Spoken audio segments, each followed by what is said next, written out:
پھر کوئی شیخ سے ان کی زندگی میں جیسے شمس الدین ترک جو ہے وہ خلیفہ تھے حضرت جو ہے خواجہ فرید الدین شکرگنج رحمۃ اللہ علیہ. بعد میں ان کو ان کی خدمت کے لیے روانہ کر دیا علاؤ الدین صابر رحمۃ اللہ علیہ کی خواجہ علاؤ الدین کی. پھر وہ ان سے بیعت ہو گئے اور ان کی خلیفہ ہوئے. سند میں ان کے بعد ان کا نام جب وہ نیچے آتے پھر اوپر علاؤ الدین صابر آتے پھر خواجہ فرید الدین. اسی طریقے پر حضرت میر صاحب ہمارے اور ابراء الحق صاحب رحمۃ اللہ علیہ سے بیعت تھے. آداب میں سے یہ ہے کہ پہلے شیخ کو بالکل ظاہر نہ ہونے دے کہ آپ ان سے بیعت نہیں ہے. تو جب بھی ملے ایسے سلوک کرے جیسے آپ کے مرشد ہوں. ہاں جی اس سے اظہار آسانی ہوتی ہے.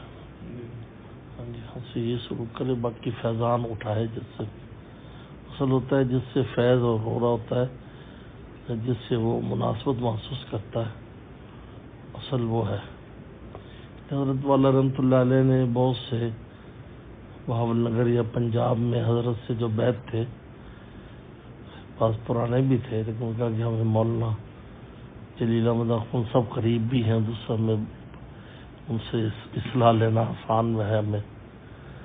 تو دعا فرمایا بس وہ میں تبرکن تمہارا پیر ہوں وہ اصل تمہارے پیر ہے جن سے تم اصلاح کرا رہے ہو. اصل مسئلہ وہ ہے جو ان کو فرمایا ان سے رجوع رکھا کرو.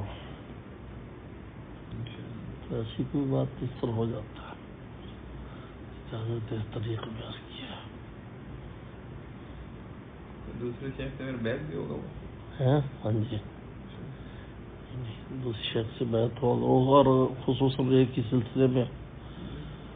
تو کیونکہ بعض لوگوں کے لیے چھوٹوں سے فیضان حاصل کرنا آسان ہوتا ہے بنسبت بڑوں کے.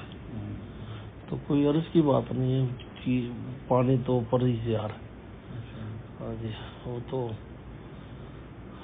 بمنزل جو گیٹ کے اور ان کے ذریعے وہ پانی آ رہا ہے. تو اصل تو فیضان تو بڑوں کے ہی ہے. ہاں جی